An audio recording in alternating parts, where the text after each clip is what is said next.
Hey there everyone, it's Maria Young. Thank you guys so much for hanging out with me right here at My Orchid and also My Plant Adventures. In today's episode, we're actually going to be talking about a very serious topic. We're going to be talking about the impact that the coronavirus has made within the plant community. Whether or not we're plant collectors, we're growers, we're vendors, or business owners.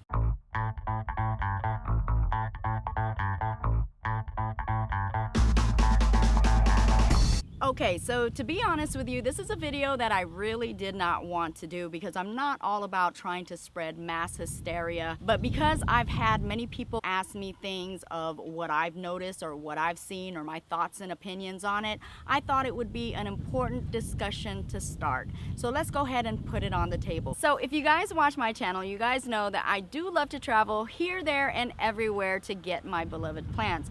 And one of my most favorite things to do is to go to major plant events such as your plant shows, your plant sales, and also your plant festivals. Well, because of the coronavirus scare, all of those shows have now been canceled.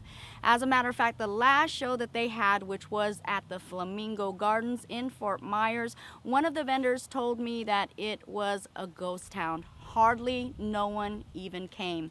So it did affect the industry there. All of the vendors there were not able to sell their plants. Also, all of the major events here in Central Florida have been canceled. As a matter of fact, the one that I planned on attending, which was the Lou Gardens event, that one was a no-go. And the one that I was highly anticipating being held in Miami, the Redlands International Orchid Festival, that event has now been canceled as well. And also on top of that, as a safety precaution, there are actually some nurseries that have begun to close their doors in regards to the public being capable of coming to their facility to do their shopping.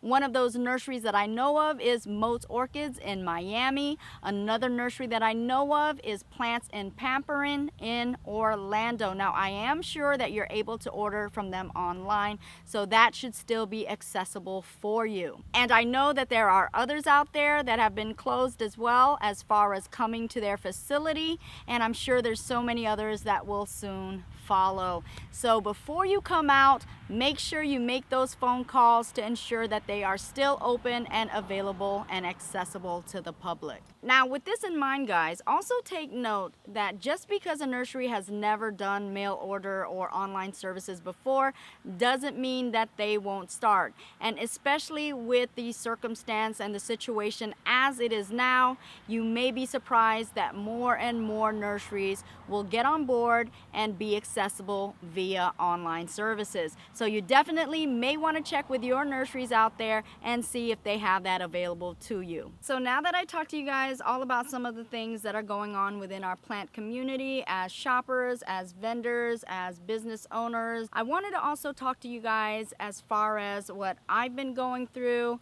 and also how I've been prepping or dealing with it and some of the things that I also have in place as a grower. So on a personal perspective, I am not going to be sitting in front of the TV second by second, hour by hour, day by day, listening to the media and the news. Now, that does not mean that I'm not concerned.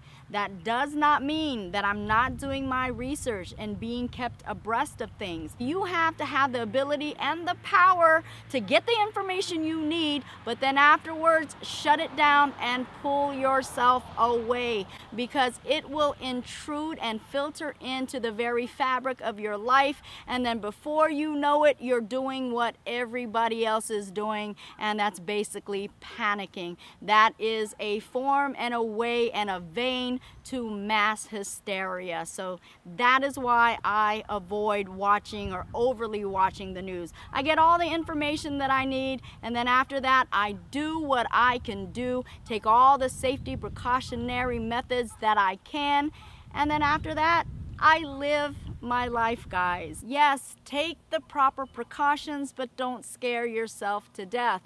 I myself am not traveling out as much, and I definitely am not going into areas that are overcrowded, but I'm not locking myself away in my house. I am not in solitary confinement. I am out and about, but I'm just a bit more cautious. Again, also, I'm making sure I wash my hands, being clean about everything. There's got to be a balance. There's got to be a form of rational thinking, and definitely once you've hit mass hysteria, there's no logics in it anymore, and you can always expect the worst of it then. Now, what I do want to ask you guys to do is to keep that positive mindset. Live your best life. We only have one, guys, so we have to make the most of it, and we have to make it count. Stay encouraged, be uplifted, and know that this too shall pass.